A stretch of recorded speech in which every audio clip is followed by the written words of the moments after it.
Hi everyone, this is Amanda at Amanda's Booktopia. If you're new here, welcome, and if not, welcome back. And today I am bringing you 14 fantasy romances that I think will be perfect for the month of February because Valentine's Day technically lands on the 14th of February.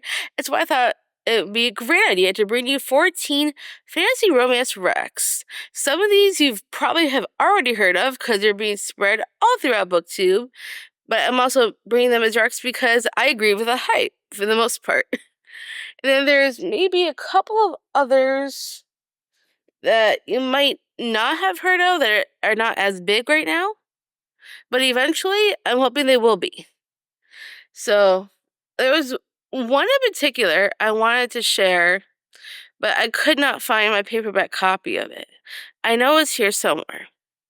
Technically, it's not part of the stack of 14 because I can only find 14 for the 14th of February. But if we were to do a 15th, then I would have recommended House of Ashen Shadows by Leah Stone. And I really feel like it should get more recognition because it's such a good story. For those that don't know anything about it, it's about this girl who, like, her body is poison. She can't even be in a relationship because if somebody were to touch her in any way, shape, or form, even her own family can't even touch her because her body is poison. And then she meets this guy who comes to the rescue of her father, and for some reason, he can touch her and suffer no consequences. So it's a fascinating story of how the story evolves. I don't want to talk too much about it because it will come up with spoilers. But if you have not read House of Ashen Shadow, I highly recommend. That will be my honorable mention that is not in the stack, only because I can't find it. But it's here somewhere. I know it is. But if you are interested in checking that one out, I will put the Amazon link in the description for that one book, at the very least, because I think more people should be reading Leah Stone. And I got 14 books that I feel definitely deserve the hype, and maybe one or two that people might not have heard of as much. So we're going to start with Rule of the Aurora Cane by Nisha J. Tooley. This is actually the second book in the Artifacts of Aranos series. The first one is actually Trial of the Sun Queen. However, not everybody loves the first one, so I recommend going into the rest of the series because the second one is where we really get the romance, or starting to, with the whole enemies to lovers. And I truly love this series. I finished the series in December. It is absolutely amazing. So even if you did not love the first one, please press on because I promise you, the rest of the series is nothing like the first book. And she goes on this journey to find out more about her heritage. The main girl's name is Lore. And in the first book, she gets pulled from this prison to be involved in these trials to win the king's heart. However, more happens as you go into the rest of the series, and there's a lot more to this world than just the first book. There's so much to unpack in this series, and I don't want to give away everything. There's so many political things going on behind the scenes, and all kinds of characters that I absolutely fell in love with. There is an LGBTQIA plus representation in this book with I think 3 of the characters, and it's fascinating, and I really think more people should be reading this series. I know a lot of people did not like the first book, but I promise if you press on, you will not regret it. And then the next book that I wanted to recommend to you guys is Defy the Night by Bridget Kemmer. I, I'm not sure if it's Brigitte or Bridget or Bridget. I never know if I'm saying that right. But this is a Robin Hood retelling, and basically there's in this series, this is the first of a series. The second one is Defend the Dawn. The third one is Destroy the Day. I even got my fiance to read the series, and he absolutely loved it. And he doesn't even like romance all that much. If it's a minor subplot and there's not too much hot and bothered scenes, then he's fine. He does not like the sexy times, so to speak. He preferred to skip those. But he devoured the series when I told him to read it. And there's so much political things going on in this series, and there is a little bit of romance. We start out with these two main characters. They are trying to steal medicine for the poor from the royals. So that way, because there's a lot of people in the poor section that are really falling ill and dying, and so they're trying to get medicine for them so they could live. And there's a romance that develops between the two main characters. I don't want to give away too much because it is a spoiler involving one of the main characters. But I highly recommend it's a YA fantasy romance. So if you don't like spicy times, this series does not have any spicy times at all. There is romance, but no spicy times. I promise. Like, I devour this series. I got my fiance to devour the series. So if he loves it, then you should too. So I highly, highly recommend. And then the next book I also recommend to you is another fantasy romance. Is The Liar's Crown by Abigail Owen. Right now, she's getting a lot of love for The Games Gods Play. Unfortunately, I did not love that book. I honestly think YA is where her specialty lies. Because this book is fascinating, and I love the love story in it. There's a bit of a slow burn in this one. So if you don't mind a good slow burn, this is a good one. And it's YA. So you don't have to worry about spicy times in this at all. I still need to read the second book, and I think the third book recently came out. But I need to continue the series for obvious reasons. But in this series, we have the female main character is technically a stunt double for her sister. Her sister is the queen, and she and the main girl has been training all her life, basically, in case something happens to her sister, she could take over as her sister and nobody would know the difference. They are twins, so they look exactly the same. And then when the main girl tries to go to the castle to rescue her sister, or to help her out, she gets kidnapped by the main guy, Revan. And because he thinks she's the queen, so he takes her as his captive. And oh my goodness, the romance in this is chef's kiss. I absolutely love Revan.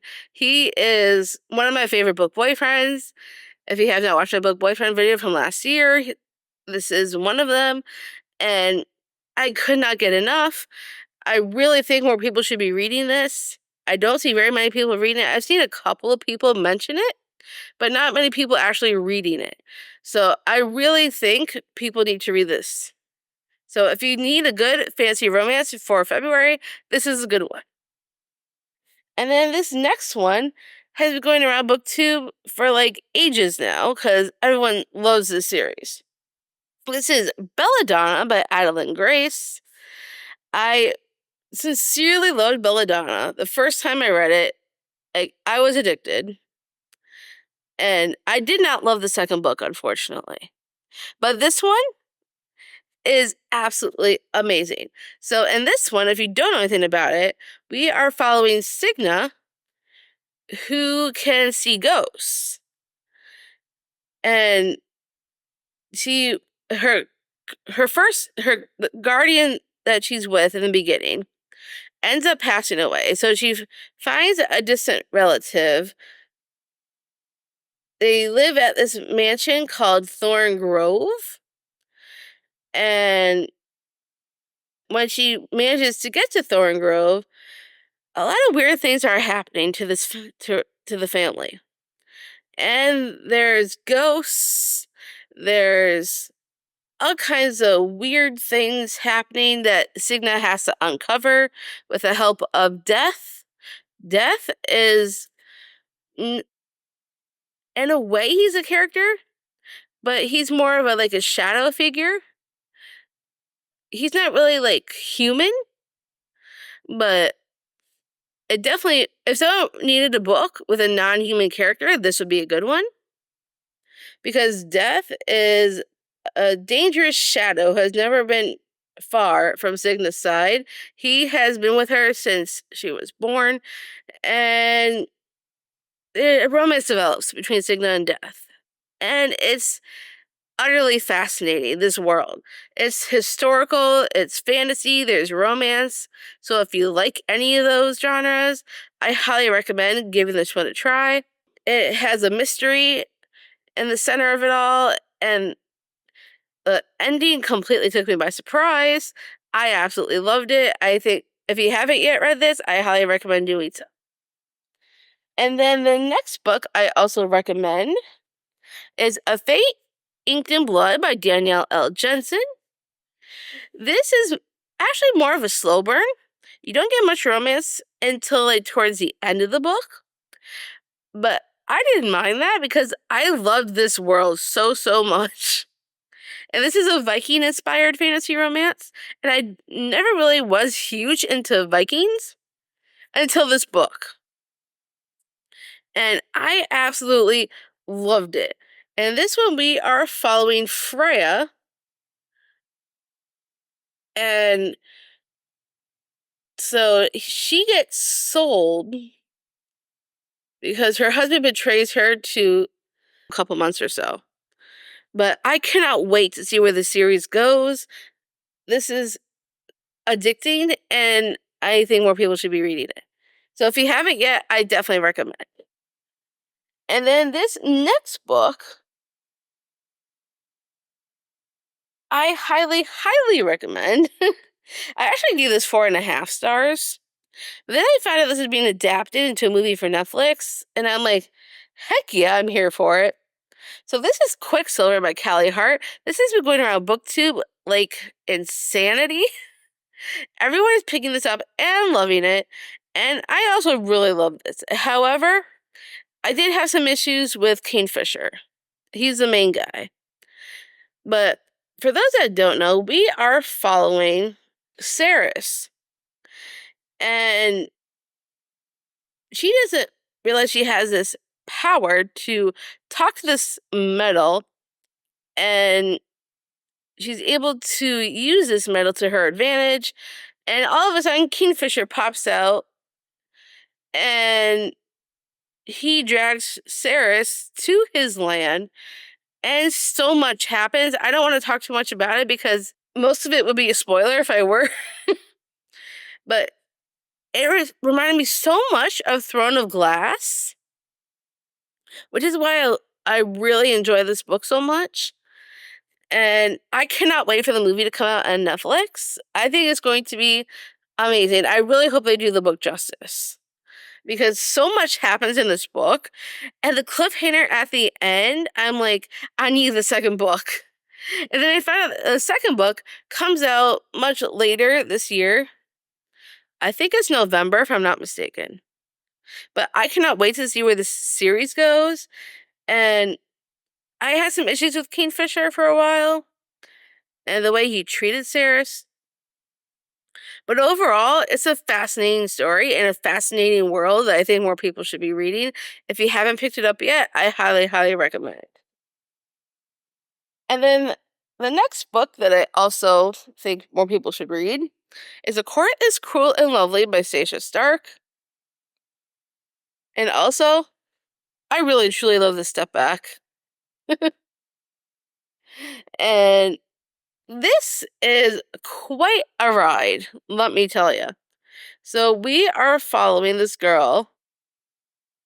What's her name again? I completely forgot about her name. What's her name? Priska. That's her name, Priska. And Priska has these powers. And she makes a desperate bargain with a mercenary when she's at her weakest. So, and a romance develops between her and this mercenary. And there's so much political things going on in this book. And the world building is fascinating. This kind of reminded me of ACOTAR in some ways because of the writing style and because of this world building in this. And it's just probably why I love this so much. But the main girl, Priska, she does not back down for no one. I love how badass she is and how she sticks up for what is right. And so much happens with her and this mercenary and figuring out all the things. And the way this ended, I was like, holy cow. I immediately bought the second book. And I started the second book, but I haven't made much progress in it. So I need to continue the series. But I highly recommend trying this if you haven't yet. It's a fascinating story and a fascinating world. And it reminded me of ACOTAR. So I'm like, if you like ACOTAR, I feel like a lot of people will really enjoy this. So I highly recommend. And then the next book I also recommend is Blood and Steel by Helen Shore. I recently just got the second book in the series because I really wanted to continue it. And this one, we are following Althea, who's always dreamed of being a warrior legend. And in this world, women are forbidden to wield blades. So she's been trained in secret for her entire life. And now she's trying to get her place in the elite guild. And this guild is supposed to protect the 5 kingdoms. And then there's trials and stuff that she goes through. Because when I saw there was going to be trials, I'm like sold. I had to read it, and I'm so glad I did. I cannot wait to continue the series and see where it goes. This is the first in the Legends of Thesmar series, and I know there's a new book that this author just put out in January. It's like I believe it's also in this world, but it's like a whole new series following different characters. But I wanted to finish the series before I tried that book. So I just got the second book, Vows in Ruin, and I cannot wait to see what happens in the series. She ends up into a romance with this guy named Wilder, and Wilder is everything, and it's a bit of a slow burn. And I really do enjoy a good slow burn if it's done right, and this one was definitely done right. And I cannot wait to continue the series. And if you haven't read this one, I highly recommend starting with it because it has all the vibes, all the fantasy romance, everything and more. I really think people should be reading it. And then the next book that I also recommend trying is The North Wind by Alexandria Warwick. And I really enjoyed this story. And this one we're following Ren. So in this world that we're in, for every certain amount of time, the king he's a prince, I think, actually, not the king yet. But the North, he's he's from the North Wind. Is basically what he is. He's like part of he's from the Northlands or something like that. And so he comes to find a wife, but Ren doesn't know that. She thinks he's going to be sent to her death. So she thinks that he was supposed to pick her sister to take with him, and because she thinks she's gonna die, Ren decided to take her place. But turns out, he decides to make her his wife instead of sending her to her death. and all kinds of things happen in this book. However, there is addiction when it comes to alcoholism. So if that bothers you, then maybe this might not be the book for you. But if you don't mind the addiction part of it, it's a fascinating story. And the way that Ren overcomes her addiction, and it's like I really felt this was like a true enemies to lovers, because all the way through this book, she is fighting to get out of this place. She does not want to be there. She does not like him. And for most of the book, that's what she's doing. And I truly love that this really felt like a true enemies to lovers story to me. I haven't read very many true enemies to lovers. And in this book, I felt that. So if you like a good fantasy romance that takes place in in a cold climate, this is definitely the one for you. And if you don't mind the addiction with alcoholism, it's an amazing story that I felt completely drawn to. It's like a it's been inspired by Beauty and the Beast and Hades and Persephone. So if you like those stories, then this would be a good one to try. I absolutely had a great time with it. I got the second book, The West Wind, not long ago. So I definitely am excited to continue the series and see where it goes. I know The West Wind is following different characters, but this one was really, really good. If you want a good true enemies to lovers, I highly recommend. And then the next one that I also like to recommend to you guys is Serpent and Dove by Shelby Mahurin. And we are following a witch and a witch hunter in the 1700s in France. And I also particularly love this edition because it's also signed from the author. This is the Fairy Loot editions. I don't have Fairy Loot, but my friend Karina gifted me this whole series. I have the whole series, but these editions are so much nicer. I love these editions better than the ones that I have. So what I'm going to be doing is getting rid of the ones that I have and keeping these ones. Because there's also character art on the inside of the dust jacket, which I absolutely love. Let me see if I can get this back in. But I truly love the character art on that inside of the dust jacket. And I really enjoy the story. I still need to read the third book in the series, but I really love the first two. I know a lot of people don't like the second one as much, Blood and Honey. If you like a good fantasy romance with a witch and a witch hunter, I definitely recommend trying this one. It is very similar to Heartless Hunter, like Kristen Ciccarelli in some ways, because it's kind of like the same concept, but they're from like different worlds and different time periods. And Heartless Hunter is not in France. This one is. So I thought, this one was a fascinating story, and I really think if you haven't tried it yet, I highly recommend it. I believe this is also a YA series. So if you like a good YA story, this is a good fantasy romance to definitely try. And I cannot wait to see what other people think of this series. I've heard some people talk about it, but not very many. I don't know why. Because it's such a good series. I just need to finish it. But I would love to see more people talk about the series. So if you haven't yet read Serpent and Dove, I highly recommend picking it up. Then one of my favorite all-time fantasy romance books of all time. I read this twice last year. I need to read it again. I might do another reread this year. And that is Bring Me Your Midnight by Rachel Griffin. I read 2 of her other books, I think. I think it was 2.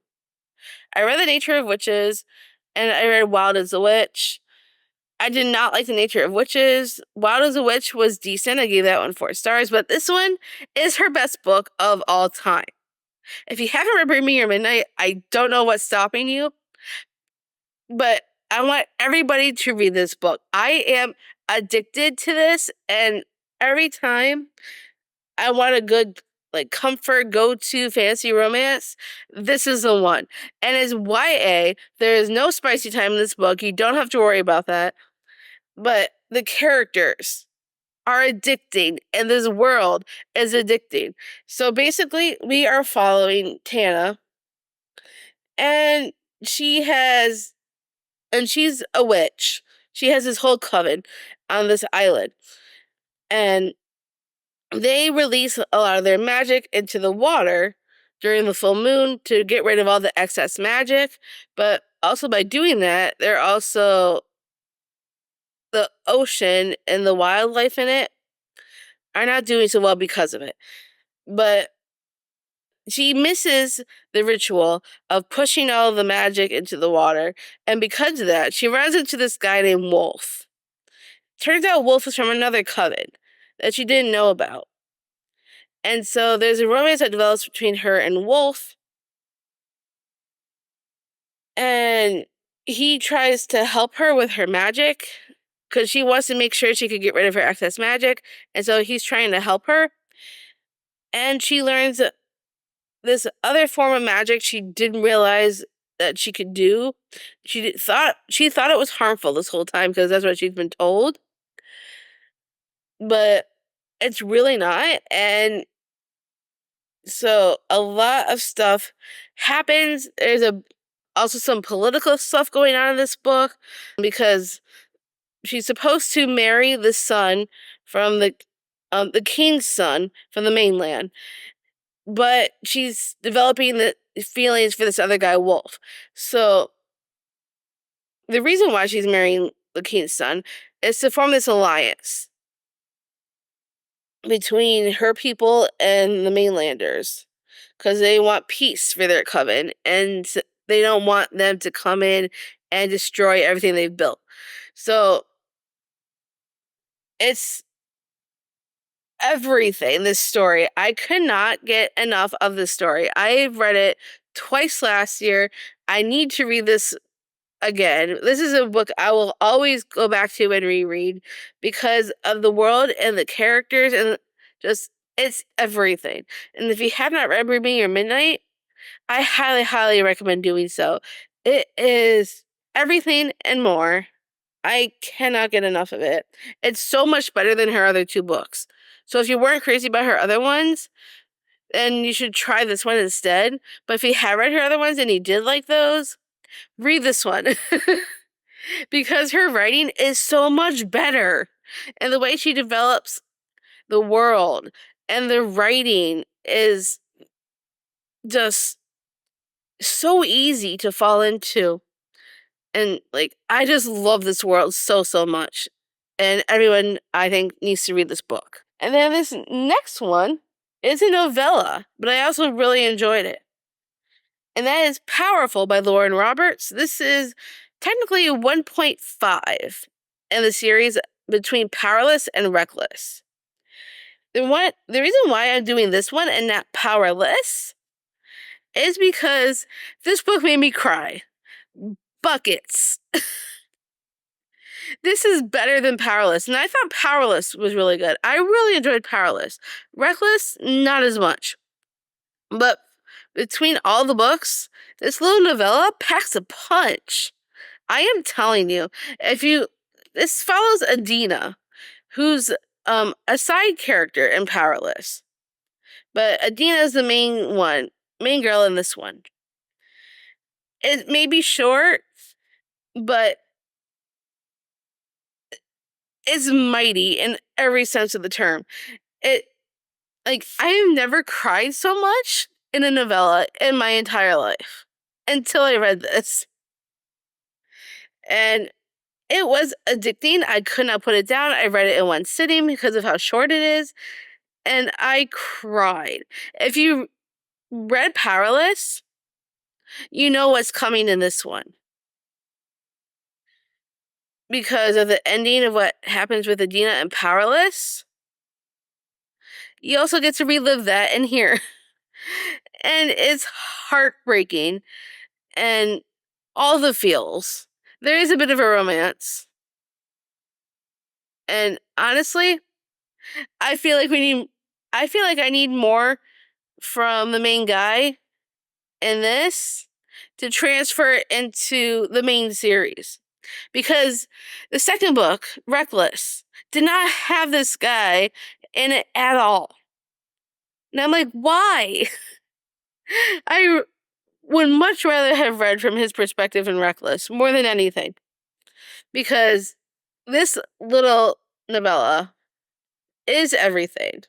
And if you want a short, quick read, it's definitely something that I highly recommend reading. And if you don't have very much time to read, this is the perfect one. And you do not have to read Powerless or Reckless to understand this. This can be read standalone, even though it's 1.5. You can still read it without having to worry about missing anything from the other books. So I highly, highly, highly recommend reading Powerful if you haven't. It's addicting. And then the next book that I have that's been going around BookTube quite a lot lately is One Dark Window by Rachel Gillig. I absolutely loved this book. This was my first that I've read from her. I think this was her debut, actually. I remember when it first came out, and I bought it, thinking, oh, this will be interesting. And this was way more than I thought it was going to be. The magic system in this world, I absolutely love. They use cards for their magic. You tap the card 3 times to use the magic, and then you have to tap it 3 times again to stop using the magic. But when you use the magic, whenever you use the magic, though, it comes at a cost. And we are following Elspeth. And she has this nightmare, like a monster in her head. And he's been trapped in there. And she cannot get him out of her head. And so things are happening with Elspeth. And she meets this guy. And her life takes a drastic turn. And she's thrust into this world of shadow and deception. She joins a quest to cure Blunder of the dark magic infecting it. So the world that she's in is called Blunder. And there's this infection of dark magic. And so, and it turns out the guy that she's starting to fall for is also the Kane's nephew. And a lot of things are happening in this book. It's dark, it's gothic, it has all the feels. I absolutely loved it. If you have not yet read this, then you definitely should. It has all the fun things, but not necessarily fun. I mean, it's fun reading it. But it has, the world took me by storm. I could not put this down. I mean, I did read the sequel. I did not like the sequel as much as I liked this. I mean, it's not that I didn't like the sequel. I gave it 3 stars. It took me forever to get through because it just felt like it was lagging to me. But this one is the better of the 2, in my opinion. And I absolutely love this world and the characters and the magic system. And it was just fascinating. So I highly recommend trying out this book if you haven't yet. And last but not least, the last book of these recommendations is, of course, Heartless Hunter by Kristen Ciccarelli. This is very similar to Serpent and Dove when I talked about that. It's another witch and witch hunter. But the witch in this one is also the Crimson Moth. And the witch hunter has been trying to track down the Crimson Moth for ages, and he has no clue who the Crimson Moth is. And he wants to get rid of the Crimson Moth. But what is this? Oops. I didn't realize I had a prompt card in here still. Funny. But this was such a fascinating read. I devoured this in one sitting. I could not get enough of this romance between Gideon and Rune. Gideon is not realizing Rune is the one he's looking for, and she plays it off as she's like this vapid person who's very shallow, but she's also best friends with Gideon's brother, who knows more about her than anybody else. And the way this ended, I was like, oh my God. I was obsessed. And I'm so glad that Rebel Witch is coming out this month. I already have it in my Book of the Month box because I was so excited they were releasing it early for Book of the Month. I have not done my unboxing yet, but I will be. So stay tuned for that. And I cannot wait to devour Rebel Witch, which is the second book. I will definitely be reading the second one in March for Realmathon. And honestly, this book is everything. I was obsessed. I could not get enough of this world and these characters. This is a separate world from Serpent and Dove. So even though it's similar concepts, they're completely different characters and completely different ways of doing things. For example, Rune, she uses her menstrual blood to do magic with, because that's what they use. Technically, they use blood to do magic in the first place, but she's not able to use normal blood. She has to use her menstrual blood in order to perform her magic, which is completely different from Serpent and Dove. Serpent and Dove does not have that. But the way this was developed was so interesting, and I'm so excited for March so I can read the second book. I'm not sure if it's going to be a trilogy or a duology. I think it's a duology, if I'm not mistaken. But I cannot wait to see how this duology ends, and I am obsessed with this book, and I think people should be reading it. And that is all of my fantasy romance recommendations for the month of February. If you read any of these books, let me know what your thoughts are down in the comments. And if you got any recommendations from this, definitely let me know which ones you're interested in reading, because I'd love to hear all the things. And if you made it this far in the video and you don't feel like being chatty, how about you give me a... What should you give me this time? How about a rose for a court that's cruel and lovely? Because there's a rose on the cover. Because it was a really good book. And that is all I have for these fantasy romance recommendations. I hope you enjoyed. If you did, give me a huge thumbs up. If you want to see more bookish content from me, make sure you smash that subscribe button down below. And I will see you all in the next one.